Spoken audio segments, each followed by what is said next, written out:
J'en peux plus. Je suis en train de crever, vraiment. Il fait une chaleur. J'en peux plus. Ah oui, c'est l'enfer, ok. Mais guette là-haut. Guette la température. C'est pas mieux que là-haut. Ah non. En 2050, regarde. Tu peux. Je t'ai dit. Même nous, on fait pas mieux. Ah tiens, salut. Bah écoute, installe-toi, hein, quitte à être là. J'ai un peu de quoi souffler. Vous voulez que je t'explique l'histoire de qui déjà? Camilla. Ouais, c'est ça. Bah voilà, écoute, hein, on est parti. Camilla Carmine. Un démon qui passe au travers de Hazbin Hotel comme une ombre luxueuse. Mais qui est-elle vraiment? C'est la question que tu te poses et c'est pourquoi t'es là. On va plonger bien plus profond que la série ne te laisse entrevoir. Parce que Camilla, c'est pas juste une bosse mafieuse classe. Son passé et ses origines, tout laisse à croire qu'elle a un passé aussi sombre que fascinant.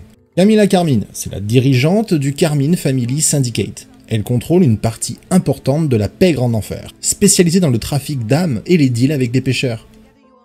Elle apparaît dans la série comme une femme froide, élégante, toujours entourée de gardes, mais très calculatrice. Officiellement, on sait qu'elle vient de la haute hiérarchie de l'enfer, et qu'elle bosse pas pour Vox, Valentino ou même Velvet, mais qu'elle les tolère. Temporairement. Son nom de famille, Carmine, est un clin d'œil au carmin, cette couleur rouge sang très symbolique de la mafia et du pouvoir destructeur. Ce que la série ne dit pas, c'est qui elle était avant de mourir. Et là, accroche-toi, plusieurs sources.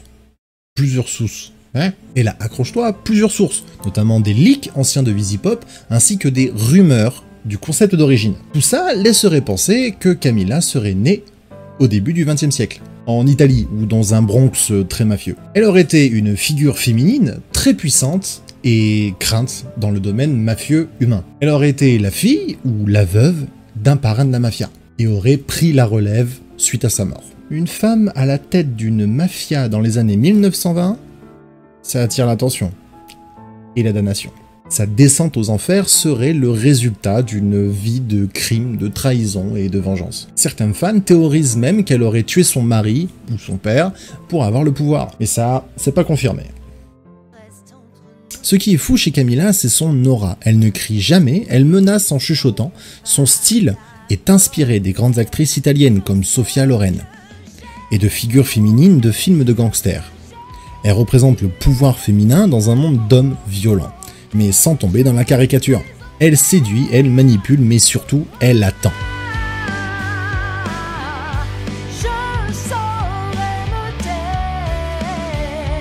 Elle n'agit jamais dans la précipitation.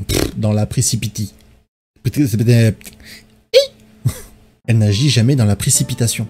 Et elle attend la faiblesse de l'ennemi. Et son regard, rouge carmin, comme si elle portait des lunettes, empli de calme et de minutie, ce n'est pas juste une figure de style. Dans certaines versions abandonnées de son Dyson, elle avait une version où elle était un Dyson. Dans certaines versions abandonnées de son design, ses yeux devaient avoir un pouvoir hypnotique surnaturel. Une idée mise de côté, mais qui pourrait peut-être arriver un jour. Si Alastor, Vox ou même Lucifer tombent, il se pourrait qu'elle soit celle qui tire les ficelles dans l'ombre pour amasser les morceaux. Des fans pensent même qu'à l'avenir, elle pourrait s'allier avec Charlie, ou la trahir. Le business est le business. Camilla Carmine, c'est plus qu'une bosse de mafia, c'est une femme qui a survécu à un monde d'hommes vivantes et mortes. Et en enfer, elle est devenue pire que tout ce qu'elle a connu sur Terre.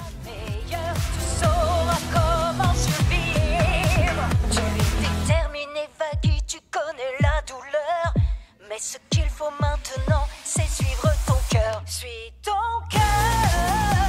Oh, oh, oh. Fais-le pour tous tes amis. Tu sauveras leur vie. Suis ton cœur. Alors qui est-elle vraiment? Une survivante? Une manipulatrice? La future reine du chaos? Dis-le-moi en commentaire ce que t'en penses. Moi je pense qu'elle a l'étoffe d'une reine, entre guillemets. Mais faut pas oublier qu'elle a failli mettre de côté la querelle avec les anges exterminateurs. Si Vaggy n'avait pas demandé son aide, Camilla serait restée en retrait. Je pense que je cocherais plus la case de la simple survivante manipulatrice intelligente. Mais bon, seul le temps nous le dira. Comme d'habitude, je te fais des bisous. Tout partout. Tout. Tapette. En attendant, abonne-toi si t'as le cran. Comme d'habitude, je te fais des bisous. Tout partout sur les oreilles, les joues et les avant-bras. Et j'en passe. Salut Jean. À la prochaine pour une nouvelle vidéo. Non, bah non du coup. Salut Jean. Mais ça marche s'il y a Jean. Qu'est-ce que tu fous par terre, Jean? Jean? On jette. Malibu. Le Sky. Jean! Oh.